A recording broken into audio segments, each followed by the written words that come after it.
come hang out with me 4th of July weekend, the weekend heading into the 4th of July, and the 4th of July and like a couple of days later.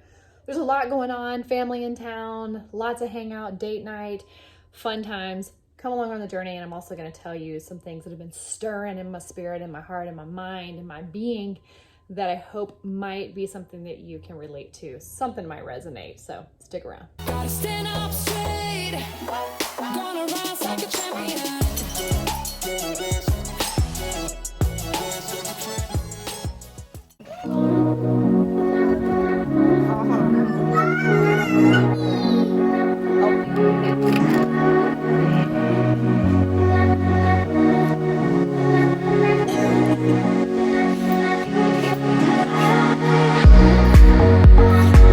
Literally a cricket or so.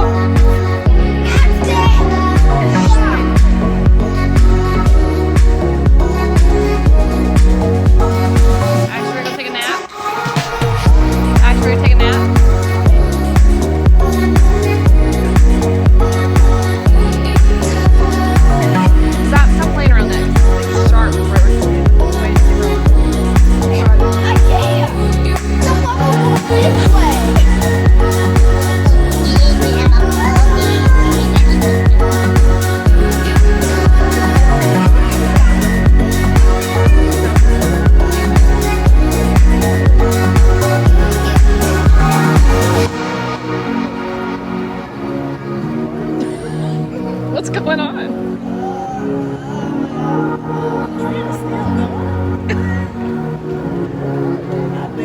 How's it gonna stop in the middle of my bed?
About to leave, already packing. Come with me, I'm not really asking. We'll get away to a place where we don't know. About to see the world in action, what we can be. Life with no distractions, we'll get away. This is what we waited for. Take my hand, we'll make it somehow. We can't miss out. I'm done living life with the lights out. Die with my own doubts. Be free with me.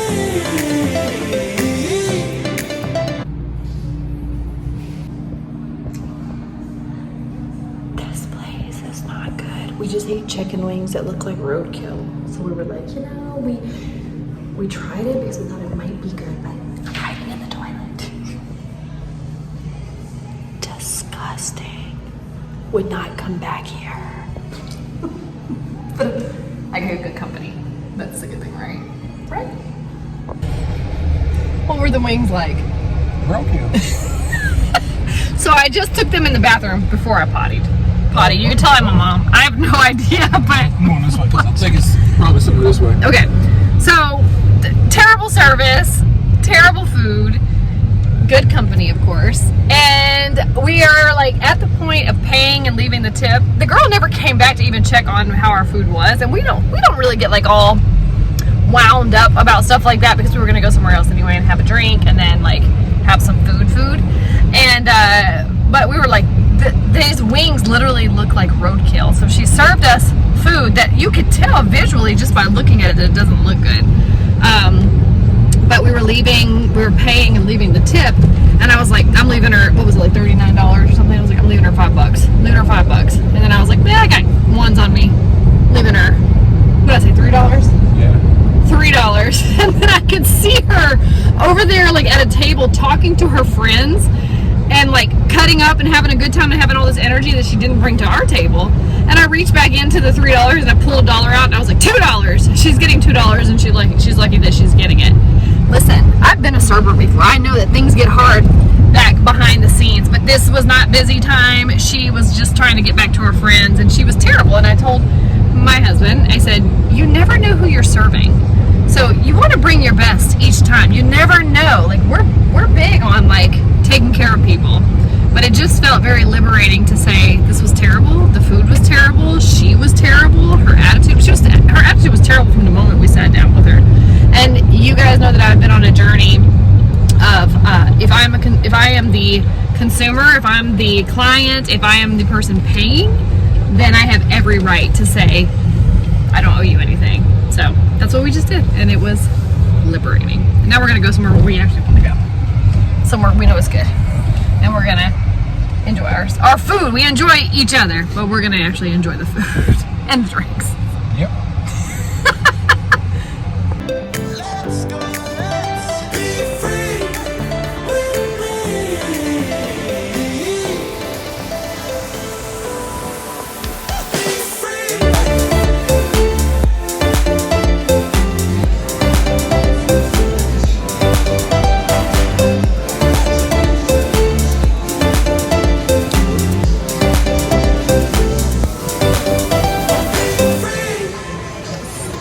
Now looking back, eyes on the freeway, Bonnie and Clyde, a classic cliche. We're on the run, this is what we waited for.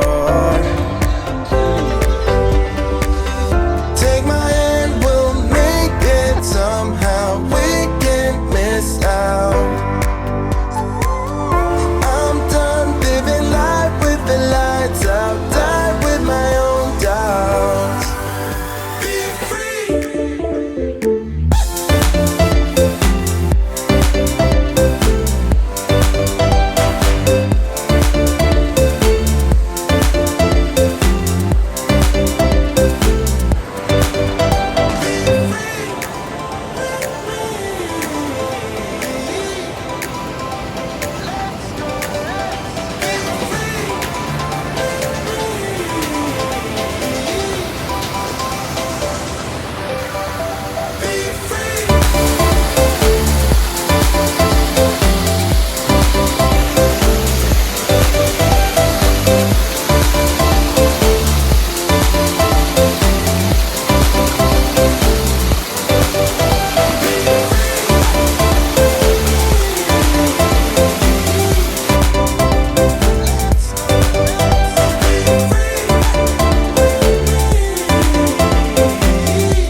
The Buckman.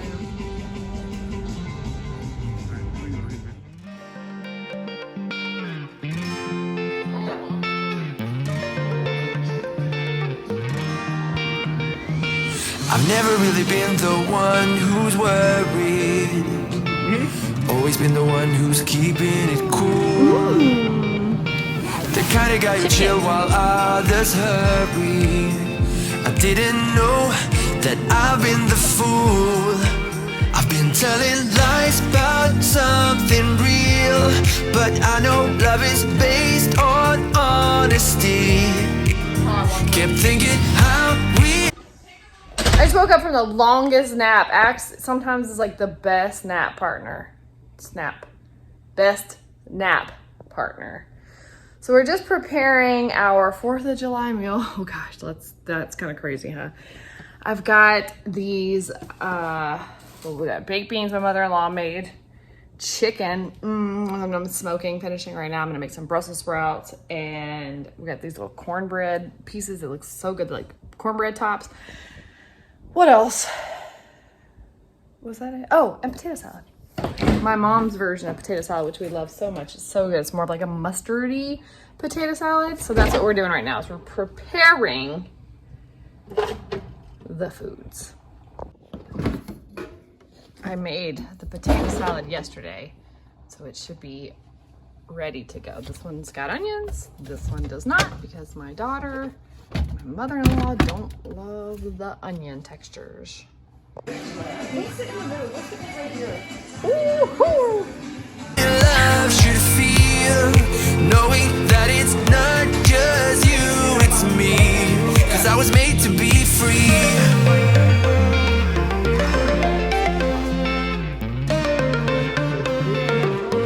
I am made to be free.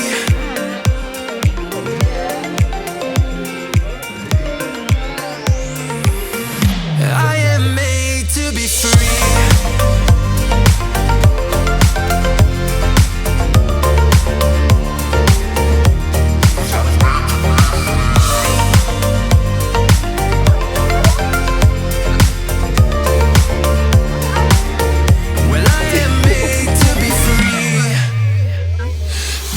Myself and myself only.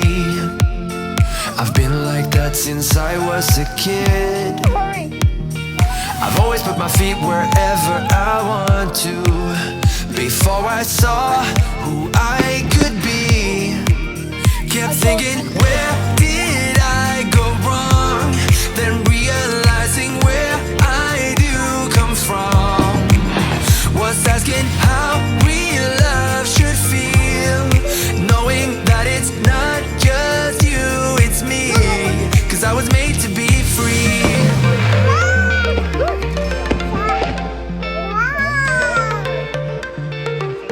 I am made to be free.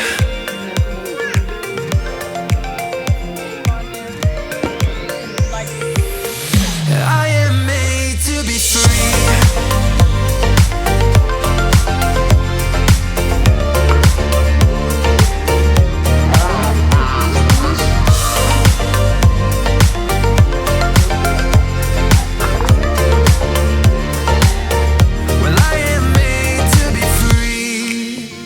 That's my choice, what I need to be free. Still thinking how real love should feel, when I know that it's not about you, just me.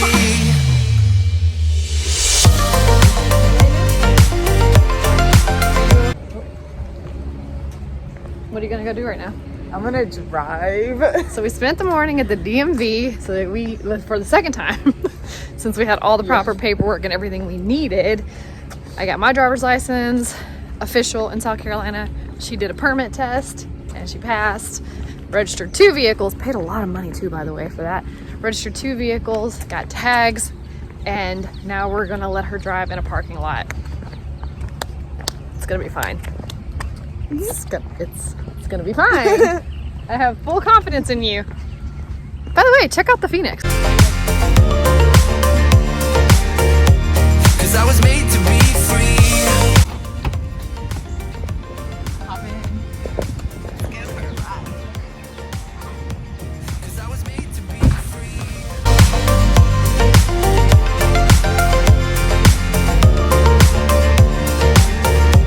'Cause I was made to be free.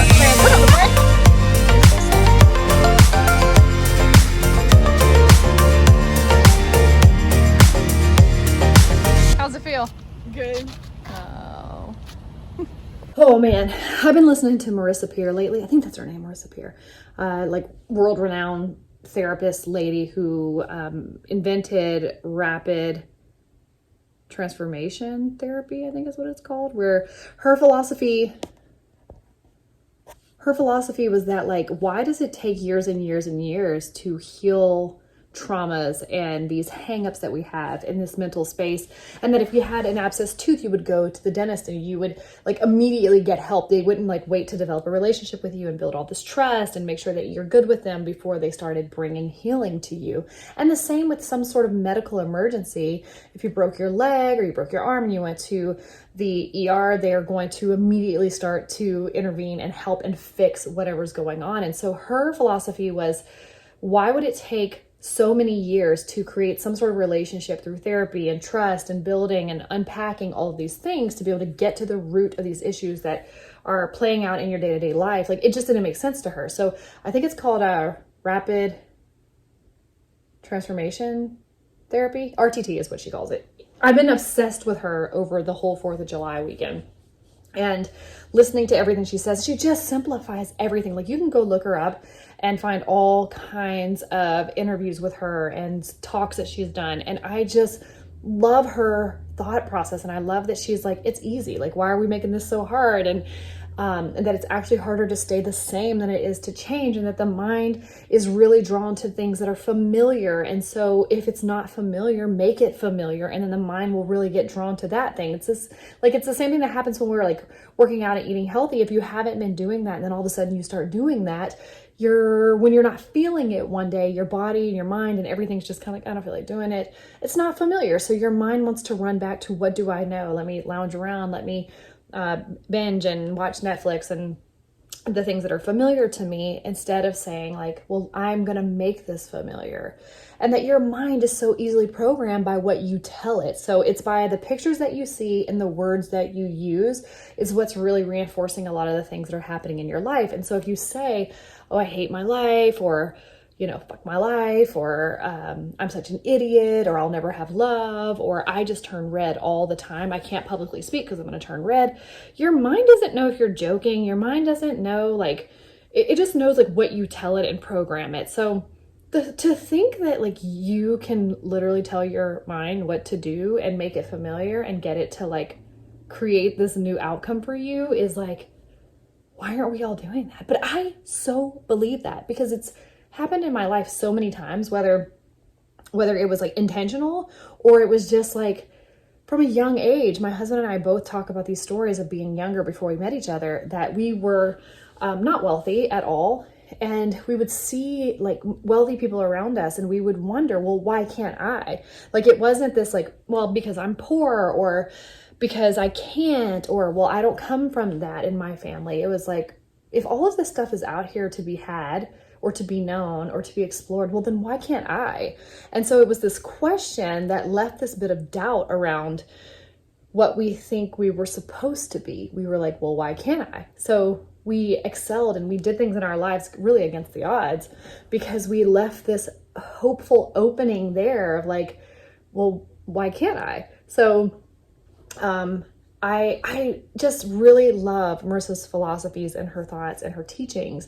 And so when I think about people who blush and flush, and I think about myself, I think about like how I really went on this journey once I moved to South Carolina. I've said so many times, like, I don't know that the blushing will ever go away. But then I started to change my beliefs around that, because I was like, it wasn't always there. So if it wasn't always there and it got programmed in, why can't I program it out? Why can't I like put something else there? And I really believe it's in this deep subconscious space. I think for me, you guys have heard me, if you've been watching or hanging around for a while, that I was like, I'm not going to let this thing stop me. I'm going to keep doing what I need to do regardless of whether I flush or not, because I know I'm so much more than redness.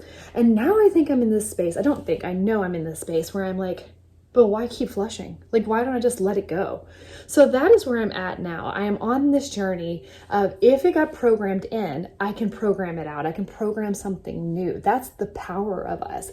And instead of handing that over to somebody on the outside who I felt made that happen, if you've heard my story, you know that I was like in 2017, a boss I was in an inferior space. He was in a superior space, that authoritative person I don't remember what was happening in the moment and in the exchange, but I know that it made me feel small. And he saw that I was flushing and he asked, "Are you okay?" And, you just turned like super red. There's construction going on down the street. I don't know if you can see it. Probably not. Oh, I don't think you can see it. But I think they're dumping something from the dump trucks, so you can probably hear that. But anyway, he saw that I was flushing. He inquired about why I was turning red, and it brought it to my attention that I was turning red. I don't think I'd ever really noticed that I was flushing ever before then. And it was that moment for me that changed the trajectory of my life, because from then on, I remember having these like moments where I would turn really red. If I was in conversation with somebody for too long, I would turn red. So for all these years since 2017, I'm like, it was from this exchange with this boss that made this thing start happening. But when I really spent some time with myself and I really got like just alone and started thinking about, no. It was not the boss in 2017. It was something from when I was a kid that put it's layered in. It put this root of deception inside of me that it just sprouted in this like authoritative space with this boss. So what I did was I went way back into my childhood and I thought about, like, when did I feel inferior? When did I feel like I wasn't enough? When did I feel like I didn't have the resources that I needed? And so it made me have this kind of, I'm constantly trying to seek that approval, so afraid of rejection that I'm so keeping that in the forefront of my mind by not wanting it that I'm actually inviting it in. And so your body doesn't really know what to do with that. So it just started to create and manifest this redness. So if the redness would come, then it would basically start to tell me a new story that now I'm really repelling people. I don't have to worry about rejection, because if I'm already turning red, I'm already coming across as so different. I already feel different, like I don't belong here anyway. And now I can hide a little bit more because I don't want to show up and I'm turning red and all these things. So do you see like where this could start to like build in my body? And a big thing for me is that mine was on chest and neck. And so when you really started learning more about like the throat chakra and the expression and using your voice, and that's been a journey that I've been on for the past year, is really using my voice. When do I think something and not say it? When do I, and why do I not say it? Is it because I'm afraid of rejection? Is it because I'm afraid of judgment? Yes, all of the above. And so if I show up in this space where I'm like, I know what I'm talking about. I am the expert in this situation. I am not inferior. I am compelling. I am light, and not seeking that approval from the outside world, because that really is where the root is. It's not in some old boss or my mom or my dad. It's really in, am I enough for me? So yes, growing up, we need our parents to be those caretakers that can establish and instill this truth in us, but sometimes they're just not going to do that. And so you find a way to move past that, whether that is telling them or you verbally say it out loud yourself that, this wasn't okay, and I'm now moving on from this, and just meeting yourself where you're at.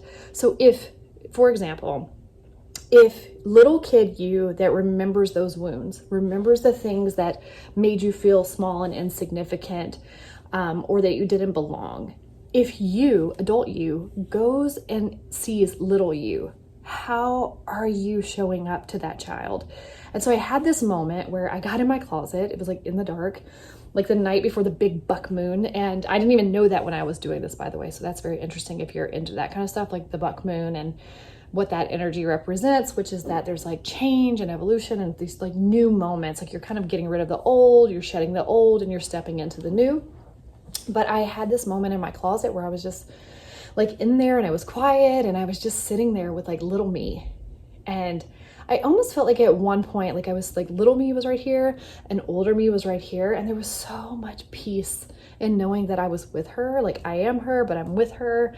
And she has exactly what she needs right here in me. And I was comforted by seeing older me, and little me was comforted by this version of me. And so what I heard Marissa say, like back to her, is that yes, that may have happened when you were 5, and yes, that may have happened, you know, and it made you feel this way and you felt so helpless. But I'm not 5 anymore. I'm 38. So how does 38-year-old me handle what feels like rejection? What does 38 me think about rejection? I'm not a 5-year-old anymore that needs that love and support and that true survival of what a 5-year-old needs. I'm 38. I provide for myself. My husband and I work together to provide for our family. Like, you got to kind of get relevant with the story. I'm telling myself an old story that's not even realistic anymore. And I'm living in the past of an old story that doesn't even fit or suit my life anymore. So what would happen if we start saying to ourselves, I am capable, I am worthy, I am enough, I am expanding, I know what I'm talking about, I use my voice, I think clearly.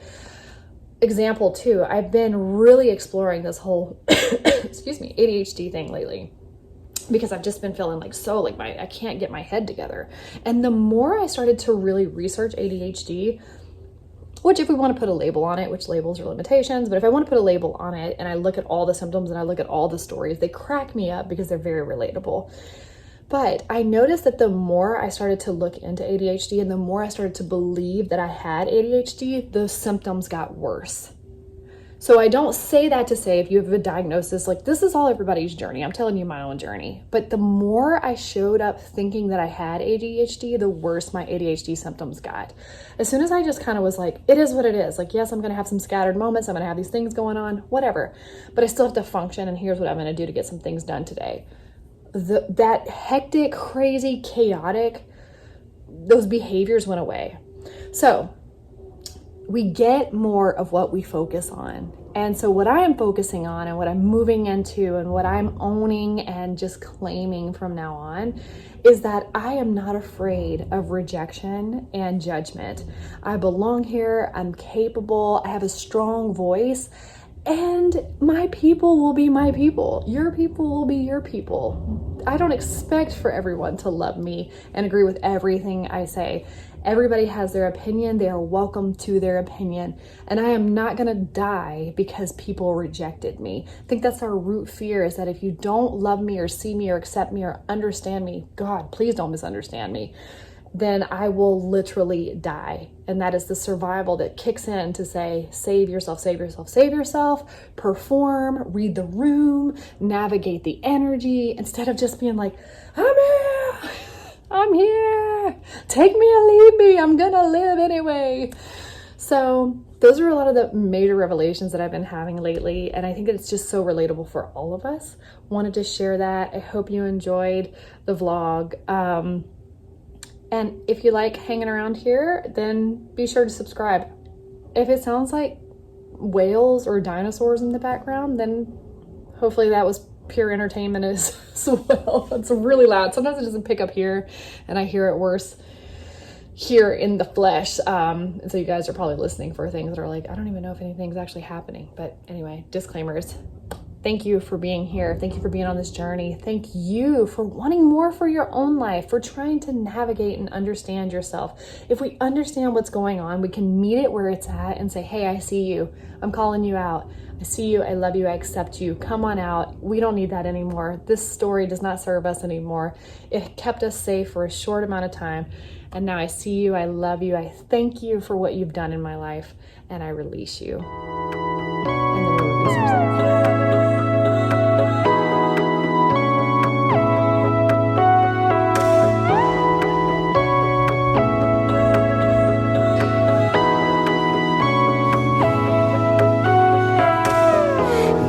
Head over water for the first time in years. Got my feet across the border from a land of tears. Ain't no way I'm going back under.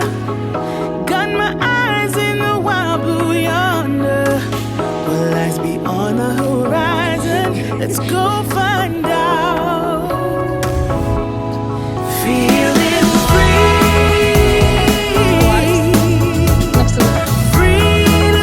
my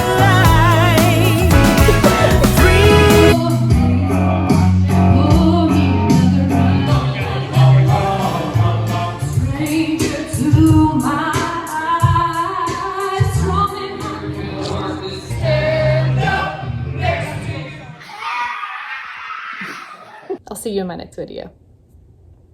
Rise up, rise up, rise up. When you've had enough, when the crowd